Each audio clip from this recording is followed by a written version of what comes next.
I'd be curious to hear your thoughts. I think we're going to start to find some more that what we call accidental landlords, tried to sell their property, couldn't, or maybe they didn't get the offers weren't what they were hoping for. So they're going to hold on to the property. And it seems like more people are starting to travel again for work. Maybe they go overseas for 2 years. They don't want to sell the house, so they're choosing to rent it until they come back. But for anybody who's looking to start out in real estate, specifically owning real estate as an investment property, what kind of advice would you have for them? What would you tell them to look for? Yeah. So if I were to buy my first piece of property, if I were looking to purchase my first piece of property, I really believe the best way to begin is with a simple single family home. And the reason I believe that is it's something that everybody listening can identify with. Now, there's certain things that if we go into a little bit more detail, that I would prefer brick or a brick coating as opposed to something that I could paint. I'd want a single floor home and preferably something maybe that isn't too large, something that maybe is a small 3-bedroom, 1.5 bath brick rancher. And it's something, there are not a lot of things that can go wrong with that property.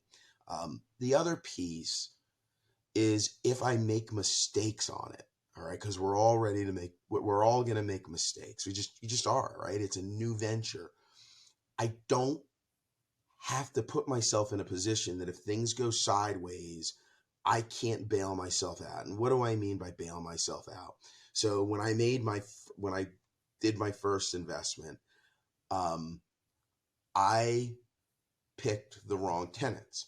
I picked the ones that had money right there in their pocket to pay me the first month rent, right? Now, the good news is I knew that would at least cover me for 30 days. And that's what I was worried about, was next month's mortgage.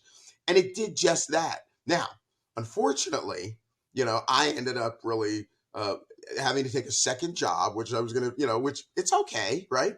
So you take a second job, all right, to pay for the mortgage because you screwed up and you made a mistake. You can do that on a single family home. Now, I'm not saying you're going to like it, right? But you can at least make ends meet.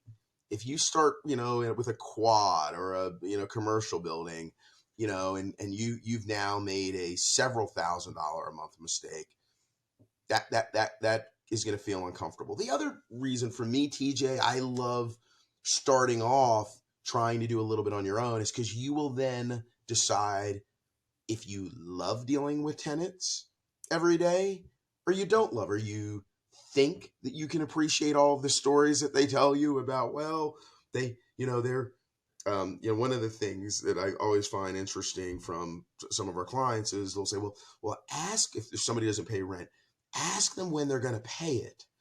And then, oh, they're going to pay it this Friday? Oh, terrific. I'll expect the money this Friday. I said, look, it doesn't, just because they say they're going to pay it this Friday, like, why would you believe that to be true? Like, so anyway, all of these experiences you get when you buy and try to manage it on your own.